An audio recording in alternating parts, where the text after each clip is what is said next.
হায় আল্লাহ, আমরা অনেকগুলা গুনাহগার বান্দা এখানে একসাথ হয়েছি শ্রমজীবী মানুষদেরকে নিয়ে, যাদের থেকে প্রতিনিয়ত চাঁদা তোলা হয়, যাদেরকে প্রতিনিয়ত সমাজ থেকে বিচ্যুতি করা হয়, যাদেরকে সমাজে কোনো গণ্যমান্য ব্যক্তিরা নিজেদেরকে জাস্ট নিজেদের কর্মচারী হিসাবে ব্যবহার করে ছুড়ে দেয়।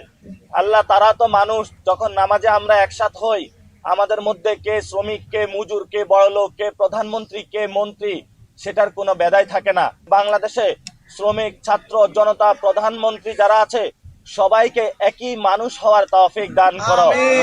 আল্লাহ, যাদের মেন্টাল মনোজগতে রয়েছে যে শ্রমিকরা মানুষের মধ্যে নিচু স্তরে থাকবে, তাদের মনোজগৎ তুমি পরিবর্তন করে দাও।